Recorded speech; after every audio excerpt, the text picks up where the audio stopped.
வாழ்க்கைக்கான வார்த்தை என்ற இந்த வலை ஒளிபரப்பிற்கு உங்களை வரவேற்கிறோம். இது ஆதியாகமம் முதல் வெளிப்படுத்துதல் வரை முழு வேதாகமத்தையும் உள்ளடக்கிய ஒரு தினசரி தியானமாகும். யாத்ராகமம் 21 இஸ்ரவேல் ஜனங்களுக்கு ஆண்டவர் விரிவான கட்டளைகளை கொடுக்கின்றார். சுவாரஸ்யமாக முதல் கட்டளையே இஸ்ரவேலர்கள் தங்கள் ஊழியர்களை, வேலைக்காரரை எப்படி கவனித்து கொள்ள வேண்டும் என்பதுதான். வேலைக்காரர்கள் சமூகத்தின் மிகவும் பலவீனமான பிரிவினராய் இருக்கின்றார்கள். அவர்கள் எப்பொழுதும் மிகவும் புறக்கணிக்கப்பட்டவர்கள். ஆனால் தேவனோ அவர்களுக்கு சட்டத்தில் முக்கியத்துவம் கொடுத்ததாக இங்கே பார்க்கின்றோம். சில இஸ்ரவேலர்கள் அந்த காலங்களிலே தங்களை விற்று போட்டார்கள்.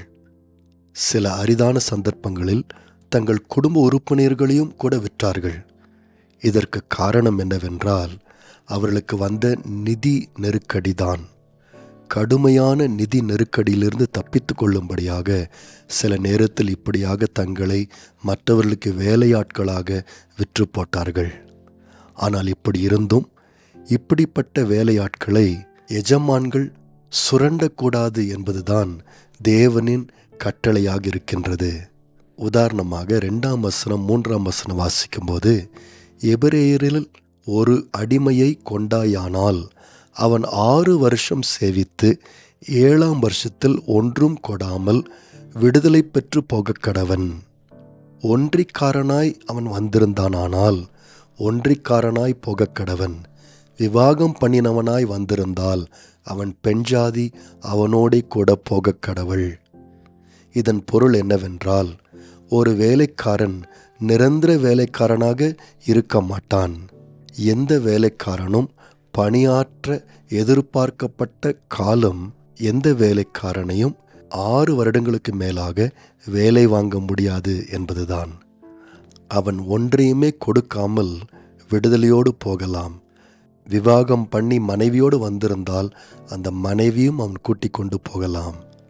பாருங்கள், இந்த சட்டங்கள் எஜமானர்களை விட வேலைக்காரரின் உரிமைகளை தான் பாதுகாத்தன என்பதை நீங்கள் கவனிக்க வேண்டும். ஏனென்றால் தேவனின் பார்வையில் இந்த வேலைக்காரர்கள் ஒரு மனிதனுடைய தனிப்பட்ட சொத்தாக இல்லாமல் மனிதர்களாக கருதப்பட வேண்டும் என்று ஆண்டவர் சொல்லுகின்றார். பாருங்கள், இங்கேயும் வேலையாட்களுக்கு நியாயம் செய்யப்பட வேண்டும் என்று ஆண்டவர் சொல்லுகின்றார்.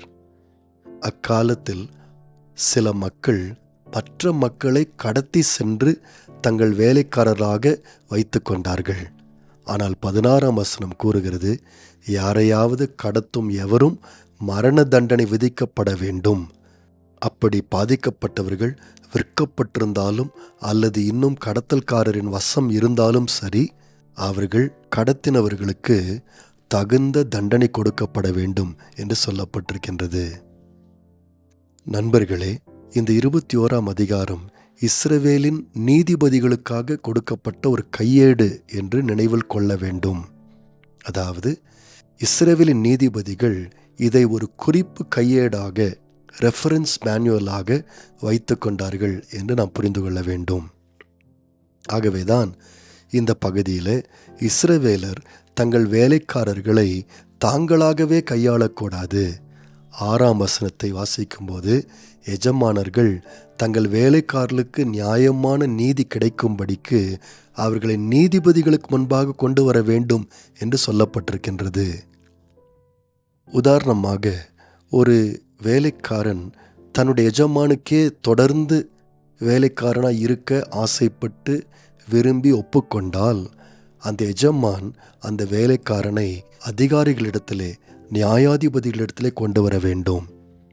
அதாவது நியாயாதிபதிகள் உண்மையிலேயே அந்த வேலைக்காரன் இந்த எஜமானுக்கு வேலை செய்ய விரும்புகிறானா என்று அவர்கள் உறுதிப்படுத்த வேண்டும்.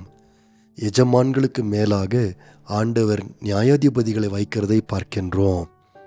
அப்படி ஒரு வேலைக்காரன் முழு மனதோடு கூட தன் எஜமானுக்கு வேலை செய்வர் என்று சொன்னால் அவன் நியாயாதிபதியிடத்தில் கொண்டு வரப்பட்டு அவன் காதை கம்பியினாலே குத்த வேண்டும் என்று சொல்லப்பட்டிருக்கின்றது. இதையும் படிக்கும்போது ஏதோ கொடூரமான காரியம் செய்யப்பட்டதாக நாம் யோசிக்க வேண்டிய அவசியம் இல்லை. ஒரு வேலைக்காரன் தன்னையே முழுமனதோடு ஒப்பு கொடுக்கின்றதற்கு அடையாளமாக அவன் காதில் ஒரு பகுதி குத்தப்படுகின்றதை நாம் பார்க்கின்றோம்.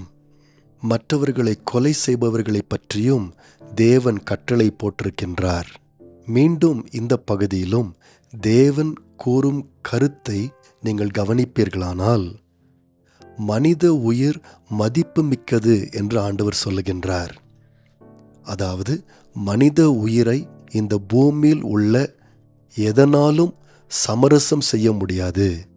எனவே ஒரு கொலையாளிக்கு மரண தண்டனை விதிக்கப்பட வேண்டும் என்று ஆண்டவர் இங்கே சொல்லுகின்றார்.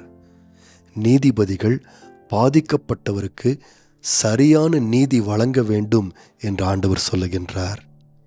ஒரு குடும்பத்தில் கொலை நடந்தால் கொலைக்கு மரண தண்டனை விதிக்கப்பட வேண்டும் என்று ஆண்டவர் அழுத்தம் திருத்தமாய் சொல்லுகின்றார்.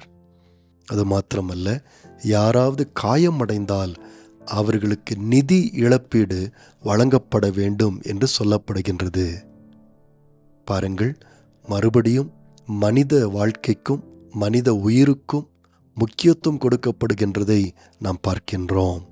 நாம் அறிந்திருக்கிறபடி தேவன் மனிதனை தம்முடைய சாயலிலும் தம்முடைய ரூபத்திலும் படைத்தார் என்பதை மனிதர்கள் முழுமையாக புரிந்து கொண்டு அங்கீகரிக்க வேண்டும் என்பதுதான் இதற்கு பின்னணியாயிருக்கின்றது.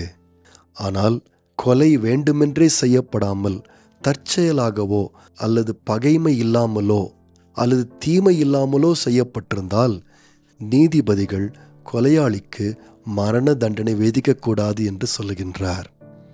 மறுபடியும் தேவனின் நியாயத்தை இங்கே பார்க்கின்றோம். ஆனால் அதே நேரத்தில் ஒரு மனிதன் ஒரு மிருகத்தால் கொல்லப்படும் போது அதன் உயிர் பறிக்கப்பட வேண்டும் என்று சொல்லுகிறார். ஏனென்றால் மனித வாழ்க்கைதான் மிகவும் மதிப்பு வாய்ந்தது என்று ஆண்டவர் இங்கே சுட்டி காண்பிக்கின்றார். இன்னுமாக நீதிபதிகளுக்கு வழக்குகளை தீர்ப்பதற்கு அதிகாரம் வழங்கப்பட்டாலும் அவர்கள் தங்கள் அதிகாரத்தை தவறாக பயன்படுத்தக்கூடாது என்று இந்த வசன பகுதி சொல்லுகின்றது. அதாவது அவர்கள் தேவையானதை விட அதிக தண்டனை எப்பொழுதும் வழங்கக்கூடாது.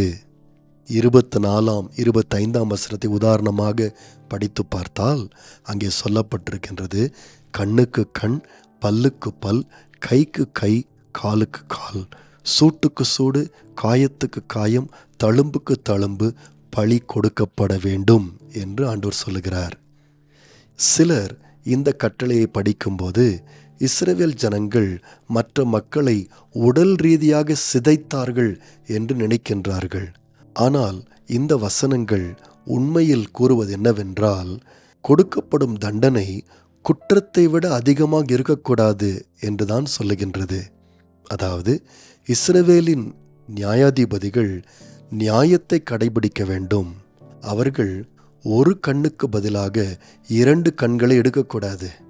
ஒரு கைக்கு பதிலாக 2 கையை எடுக்கக்கூடாது. அதாவது குற்றத்திற்கு ஏற்ற தகுதியான தண்டனை தான் கொடுக்கப்பட வேண்டுமே தவிர அதிகப்படியான தண்டனை கொடுக்கப்படக்கூடாது. நண்பர்களே, 21ஆம் அதிகாரத்தை நாம் படித்து பார்க்கும்போது, அடிமைகளின் எஜமான்கள் சமுதாயத்தில் அதிக அதிகாரம் கொண்டிருப்பதால் அடிமைகளை நியாயாதிபதிகள் புறக்கணிக்கக்கூடாது என்று நாம் பார்க்கின்றோம்.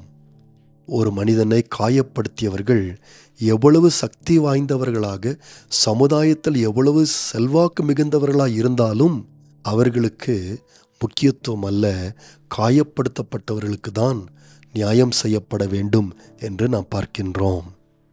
பாருங்கள், இஸ்ரவேல் ஜனங்கள் எகிப்தில் அடிமைகளாய் இருந்தபோது தேவன் அவர்களை கழுகுகளின் செட்டைகளில் சுமந்து கொண்டு தம்மிடத்தில் கூட்டிக் கொண்டு வந்தார்.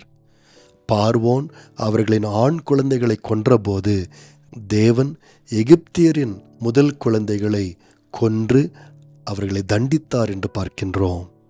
அதாவது இஸ்ரவேல் ஜனங்களுக்கு ஆண்டவர் மிகுந்த இரக்கம் காட்டினார், அவர்களுக்கு நீதியை வழங்கினார்.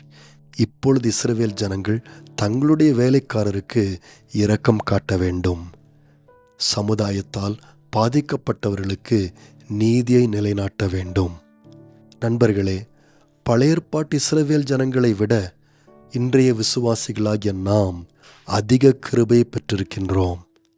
நம்முடைய இரட்சகராகிய இயேசு கிறிஸ்து நம் எல்லா பாவங்களையும் மன்னித்தார். நமக்கு மிகுந்த இரக்கத்தை காட்டினார். நாமும் அதே இரக்கத்தை மற்றவர்களுக்கு காட்டவும், நமது எல்லா நடவடிக்கையிலும் நீதியாக இருக்கவும் அழைக்கப்பட்டிருக்கின்றோம். நேயர்களே, இந்நிகழ்ச்சியை கேட்டதற்காய் நன்றி. மீண்டும் ஒரு புதிய அத்தியாயத்துடன் வாழ்க்கைக்கான வார்த்தையில் நாளை சந்திப்போம்.